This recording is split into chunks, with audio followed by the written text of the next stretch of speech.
Sa positive naman, eto guys, super positive naman ito. Dahil itong combo na 'to, ito ay combo ng blessings at saka swerte mga ka-Pixie. So ito yung combo na gustong-gusto nating lumalabas sa mga reading. Siyempre blessed ka na, swerte ka pa, 'di ba? So i-main niyo na agad 'yan, mind blessings, mind pagpapala, mind kasaganaan, at saka itong mind swerte, mind good luck, mind good fortune. So yung swerte at blessings niyo, ito yung mga swerte sa kaperahan, mga ka-Pixie, mga blessings sa pera, kasi dito nakikita natin na for some of you naggo-grow talaga.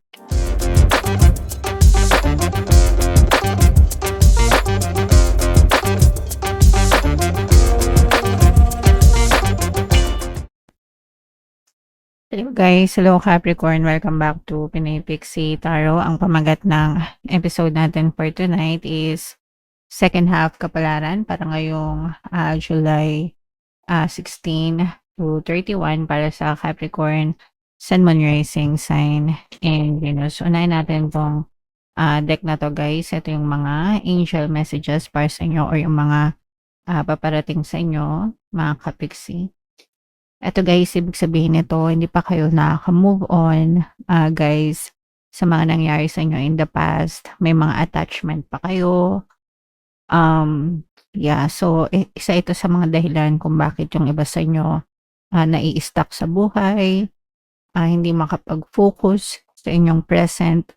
Mga kapiksi kasi naiisip nyo pa yung mga circumstances of the past, guys. So, kung gusto nyong magkaroon ng progress sa buhay nyo, magkaroon ng pag-usad, kumbaga, you have to learn to let go of the past. Mga kapiksi, kalimutan nyo na yun, tapos na yun. And mag-focus na lang kayo sa present and sa future circumstances nyo, Capricorn. You have to make peace with your past. Kailangan matuto kayong magkaroon ng acceptance and forgiveness, Capricorn. Okay? Alright. And another message para sa inyo. Ito guys, ibig sabihin nito, maaaring nagsasara na yung mga pintuan ng opportunities sa inyo. So, nagiging mailap, guys, yung mga opportunity, and pwedeng dahil din ito sa mga balakid nyo, guys, kasi nga yung iba sa inyo masyado pang nakafocus sa past, kaya hindi nyo nakikita yung mga opportunities, or kumbaga parang dumadaan lang yung mga opportunities sa buhay nyo.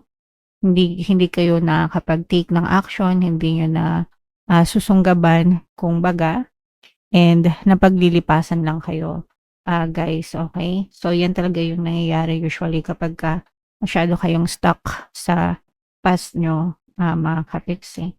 So, ito talaga yung pinaka-importante nyong gawin. Kailangan matutong magpatawad, magkaroon ng acceptance, forgiveness para makamove on, para kung may dumadating na opportunities, masunggaban nyo, guys, kasi ready na kayo to move on, ready na kayo sa bagong chapter ng buhay nyo. Ayan, no? So, nakakulong pa, guys, no, yung iba sa inyo.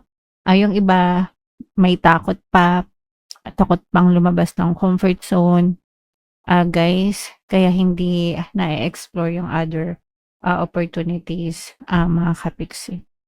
So, again, guys, kailangan nyong matutong i-cherish yung present nyo, guys, and make peace with your past para hindi na kayo ma-stuck, mga kapiksi. Okay? Alright. So, comment down below if naka-resonate kayo dyan, guys. Ito naman ay sa love, guys, no? Tingnan naman natin yung mensahe sa'yo ng person mo. This is more on dark messages ng person nyo, guys. Kung ano lang yung maka-resonate sa inyo. I cannot give you what you want or deserve. I'm sorry. So, yung person mo, hindi niya, aminado siya na hindi niya kayang ibigay sa'yo kung ano man yung gusto mo or kung ano yung deserve mo. So, alam niya na may mga shortcomings siya. Guys, hindi niya kayang ibigay sa iyo, kapitsi. Okay? Alright. Another message is, it's difficult for me to process my emotions. I'm not available right now. Kung kayo ay ghosted ng person mo, or kung nahihirapan kayong makipag-usap sa person nyo, Guys, that is because, um, inaalam pa niya kung ano yung totoong nararamdaman niya, mga kapiksi. So, puwedeng may mga personal na issues siya na pinagdadaanan, puwedeng may problema din kayo sa relationship niyo, mga kapiksi, or meron siyang mga issues na pinagdadaanan, sa buhay niya, and doon siya naka-focus ngayon, kaya hindi siya available sa inyo or sa iyo, mga kapiksi, okey? Alright, and another message, Capricorn, I cannot be vulnerable with you. I'd rather hide in the darkness before I let you see inside me. So, eto nga yun, guys. Meron siyang pinagdadaanan na mabigat and ayaw niya na makita mo yun, guys, no? Kaya it's either binablock ka niya, ayaw niyang makipag-usap sa'yo, ayaw niyang makipagkita sa'yo, ayaw niya na mabasa mo siya. Guys, 'no, ayaw niyang malaman mo yung weakness niya kasi ayaw niya na magamit mo yun, sa kanya, in the future, mga kapiksi, okey? Alright, so yan yung mga, nais sabihin sa'yo ng person mo, Capricorn, kaya medyo nahihirapan ka na makipag-usap, sa person mo, guys. So, comment down below if feeling nyo, naka-resonate kayo diyan. So, shuffle natin 'to, hanapin natin yung energy ng, Capricorn, guys. Habang sina-shuffle ko 'to, panoorin niyo muna yung video natin regarding sa ating paano mag-manifest ng abundance video course. Kapiksi, sawa ka na ba sa mga struggles at hirap sa buhay mo? Masipag ka ba at masikap sa buhay ngunit hindi ka pa rin umaasenso? Ilang beses ka na bang nag-attempt magnegosyo at mag-invest pero palagi ka pa rin nalulugi? Sa pagkakataon na ito ay maaaring may subconscious beliefs ka na nagiging balakid sa iyong pag-unlad at pagyaman. Introducing, paano mag-manifest ng abundance video course.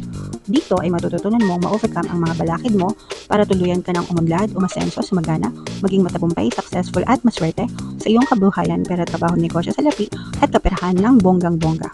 Dali, mag-send na ng email sa pinoypixitaro@gmail.com at simulan na ang iyong pagyaman ngayon. Alright, so sa lahat ng gusto mag-avail ng course, guys, meron tayong paano mag-manifest ng abundance video course, paano mawala ang third party at magkaroon ng harmonious na relationship, paano pabalikin sa ex or vice breakup. Sa mga interesado, guys, mag-send lang kayo ng email sa pinoypixitaro@gmail.com. And sa mga naghahanap ng pampaswerte, guys, meron tayong money shaker jar. Ito yung guys, no? Super effective nito, guys. Super liit, pero super powerful. Ang dami ng sumakses dito, guys. Kaya kung gusto nyo din sumakses, mag-avail na kayo. At saka ito yung ating WhatsApp number. Chat nyo lang ako dyan, guys.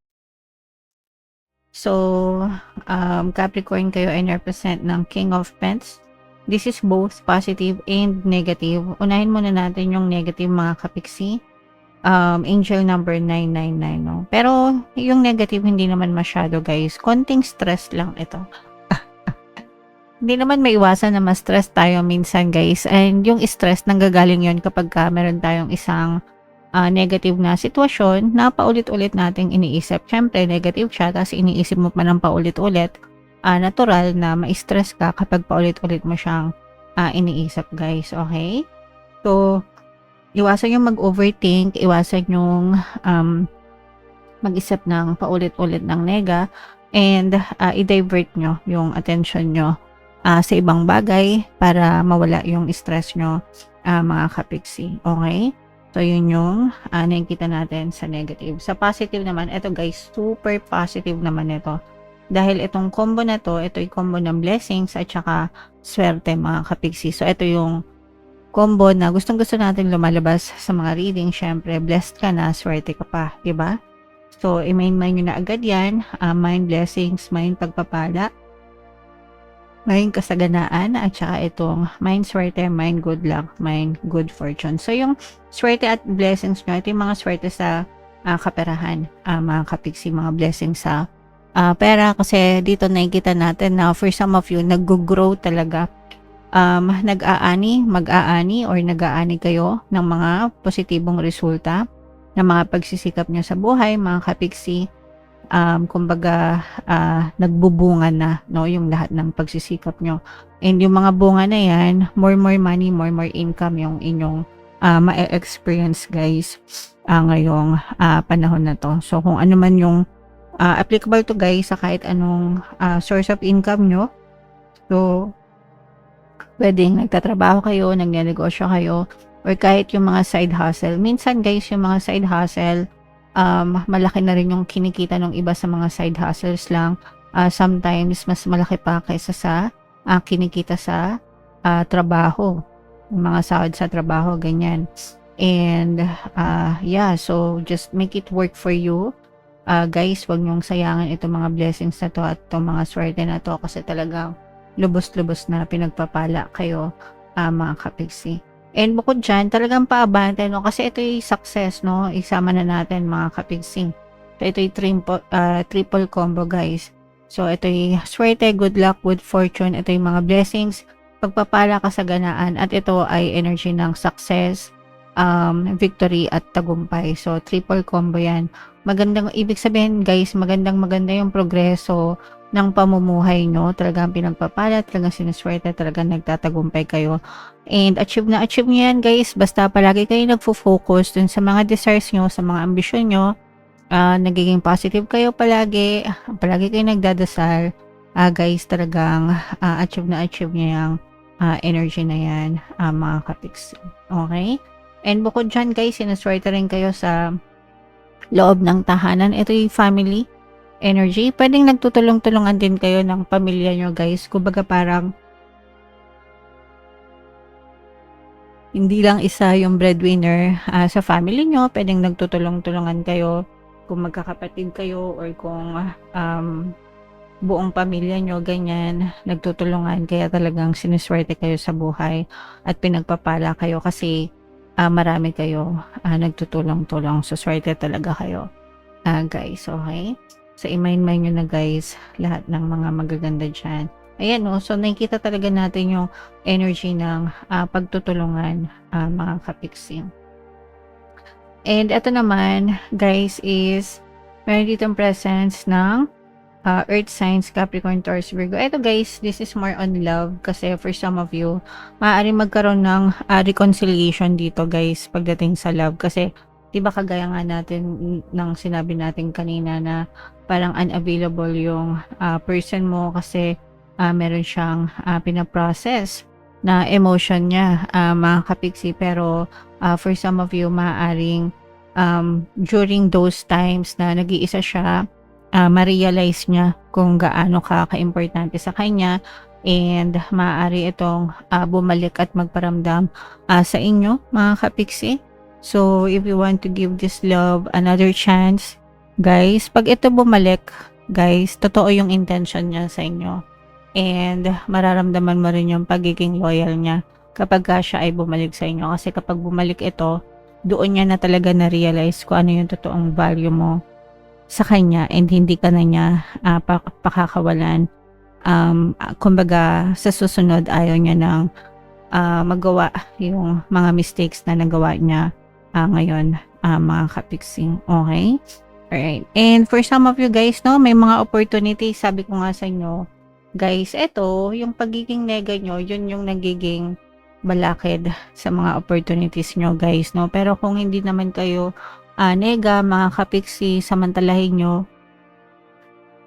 yung mga opportunities na dadating kasi maaari nyo yung maging susi, maging daan para lalo pa kayong swertehin at lalo pa kayong pagpalain at lalo pa kayong magtagumpay sa buhay nyo, ang Capricorn. Okay?